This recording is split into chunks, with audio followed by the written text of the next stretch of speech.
a public speaking contest. It's called Speaker's Idol. Have you guys heard of this? It's fantastic. It really is. There's information about it in your teacher's packages. There's information about the next one happening in 2018.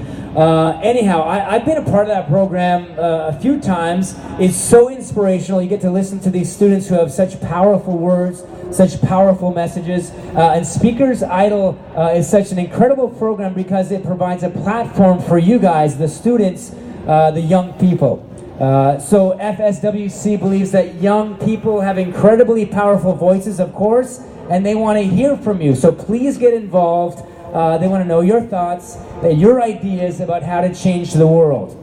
I'm going to stop right there before I bring up one of the finalists from last year who's been waiting patiently down here. And I just want to send a shout out to everyone watching us online right now on Facebook Live. It's the first year that we've done this. Many schools wanted to be here with you guys today, but many schools couldn't get down to Young Dundas Square. So the organizers of today's Freedom Day thought, you know what, let's bring Freedom Day to them. So we're streaming live online right now on Facebook Live. So we'd like to thank you guys for tuning in today, watching us. Maybe next year we'll get you out here.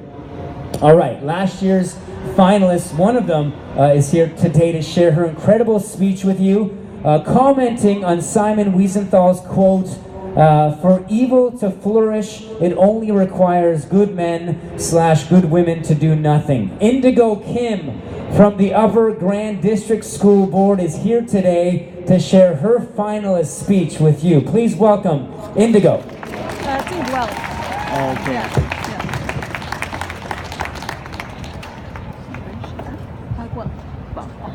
I was sitting on a city bus. A mother's voice stabbed at her children. "You think you're important? No. You are useless. You are stupid." Around me, the sounds of her children, muttering, "I'm sorry," and "Yes, Mama," burned my ears. The mother attacked her two young children with more vicious insults. I could barely stand to listen. How had nobody stopped this tyranny? And then it hit me. Every single person on that bus was having the exact same thoughts, yet none of us acted. We all pretended we didn't notice. Life went on in front of our eyes and we turned our backs. Ignorance is bliss. That is such an ugly lie. We are quick to see the evil in others, but how often do we stop and look at ourselves? Are we so blissfully ignorant that we don't even realize that perhaps we are helping evil flourish? Yes. It is our ignorance that permits slave laborers and child laborers to be making the clothing on our backs, the coffee in our cups, or the cocoa in our chocolate for less than $1 a day. Think about it. Imagine you're looking at a t-shirt you found at the mall.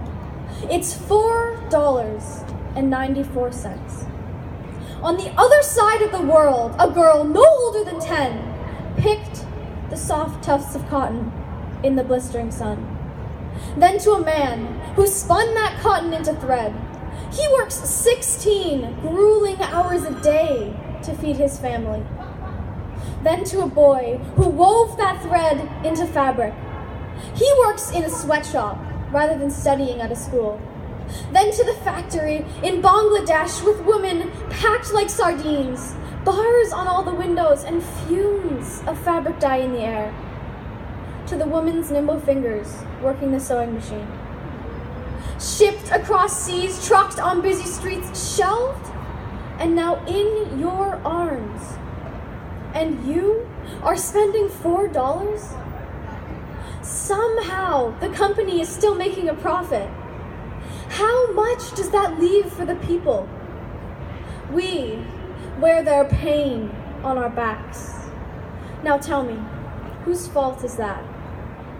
Yes, there is the evil of the businesses who choose to take advantage of these factories and the desperate people they employ.